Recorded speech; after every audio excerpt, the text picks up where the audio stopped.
I posted this same cook 2 different ways. This video is going to be just for the ribs. It's not showing the complete setup for the big green egg and all that. If you want to see the full cook, click the video showing in the corner right now and it'll open right up on your device so you can see how I set up my big green egg as well as cook the same ribs.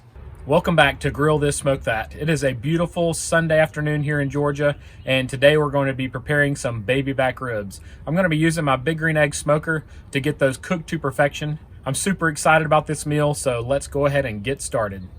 The first step is to remove this membrane on the bottom. It's not absolutely necessary, but you get a lot better bite, in my opinion, if the membrane is removed. And you can see it's easy to do with a dry paper towel. So you get that dry paper towel and it allows you to grip that slippery membrane a lot easier, and then you can just pull it off. If you need to get the membrane started, you can use a little kitchen knife, little butter knife, and slide under the edge of the membrane, but I typically don't find the need to do that. All right, with our membrane off, I have already rinsed these ribs to get any of the blood on it. So if you ever buy meat, just so you know, in a cryovac, and it has a little bit of a smell when you get it, that smell is from the juice that is in the packet. It is not that the meat has been spoiled. So just go ahead and rinse off that meat and the smell will go away. If the smell doesn't go away when you do that, then it probably does mean that your meat has some issues, and most places will let you return it. So now I'm just drying off the ribs here with some paper towels, and then we're going to get a binder on here and we will start getting our rub on it. For my binder, I'm just using French's mustard here. It doesn't impart any flavor on the ribs. You just want to get a good coating all over so that the rub has something to stick to. Next thing we're going to do is apply our rub. I have the barbecue rub. This is Malcolm Reed's Killer Hogs rub. It's got a lot of paprika in it, which I really like. So I'm going to shake it on here. One thing that people make a mistake doing when applying their rub is they think that because of the name you're supposed to rub it in, and rubbing it in just forms clumps. We want a nice even coat of our rubs, and the second rub I'm going to use today is the Honey Hog from Meat Church. This is available. I buy it locally now at Academy Sports and Outdoors. But I really like the sweetness that that rub provides on ribs. We also use it on chicken,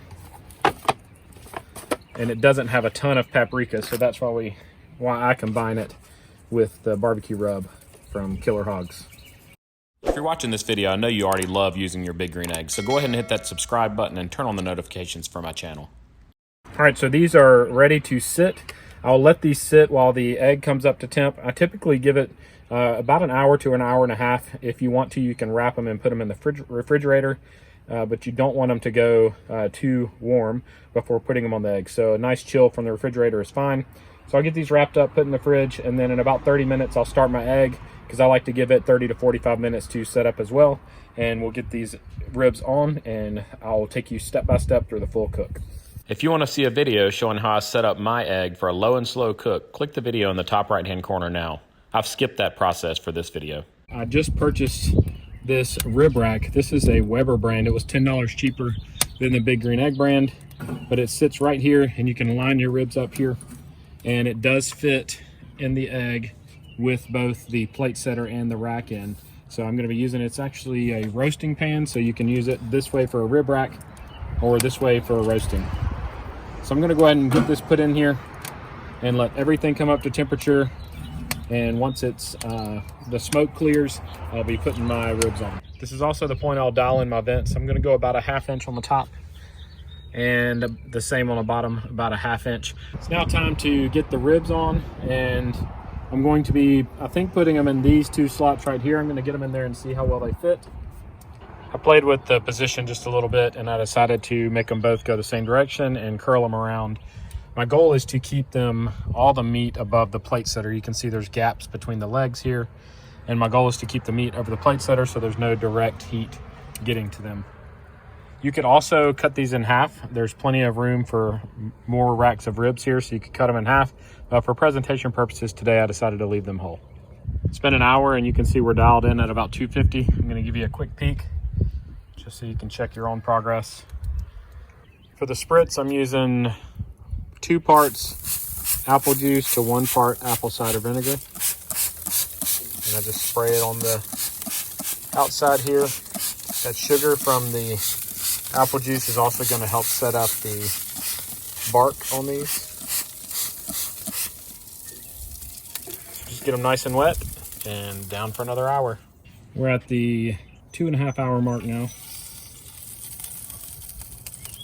They're looking really nice. A little more Spritz on them here. This rack is almost done. Get you a little closer so you can see. You can see the bones starting to peek out. The meat's pulling away from the bone. So those are getting close to being done.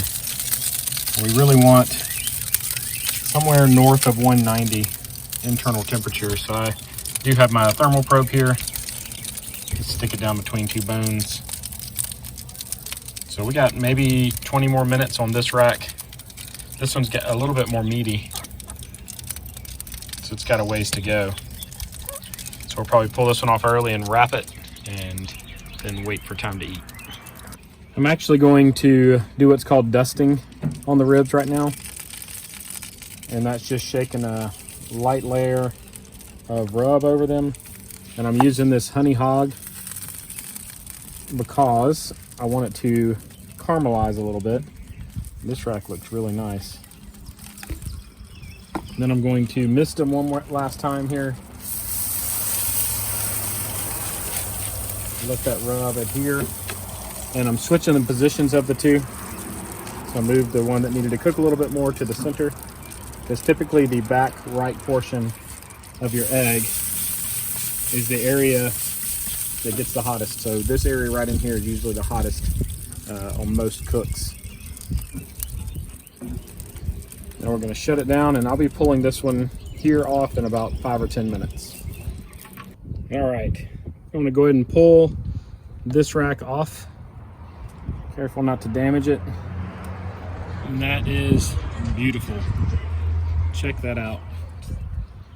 Pulling away from the bone, not breaking through the bottom side. Hit that thumbs up for these awesome ribs. Since one rack finished sooner than the other, I'm going to wrap this second rack.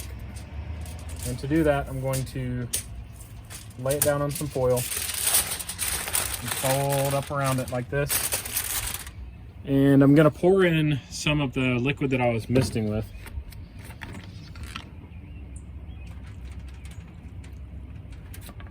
And this is going to help speed up the cook on this other rack. And once they're wrapped, you can actually bump the temperature up a little bit hotter, so I can go up at even to 350 degrees to get those finished. If you want them to fall off the bone tender, you would wrap them, and then you would take the wrapping off after about 30 minutes, sauce them, and put them back on for about 15 minutes to let the sauce set up, and then your ribs will be fall off the bone and saucy. I personally like this type of rib that has a little bit more bite to it. It's got the bark still intact on it, and I just used a rub. I don't usually use a barbecue sauce on my ribs. All right, we have the rack that finished first. On the bottom, you can see there's a little pink around the edges. That is from the smoke, and then the same on the top. The top was a lot meatier, that's why they took longer to cook, but they both look great. We're about to eat, and I'll let you know how they taste. I developed the process for cooking these ribs over the last few years, and both racks definitely turned out great. Just always know if you have a meatier rack, it's going to take a little bit longer than those racks that are more lean, like the one that I just showed on the bottom. I hope you found this video helpful. If you did, go ahead and hit that thumbs up button. It really helps us out. If you want to see more videos in the future, hit that subscribe button and turn on those notifications so you don't miss out. Click any of the videos shown on the screen right now, and it'll open up other videos from Grill This Smoke That right on your device. And as always, I hope you guys have a great day.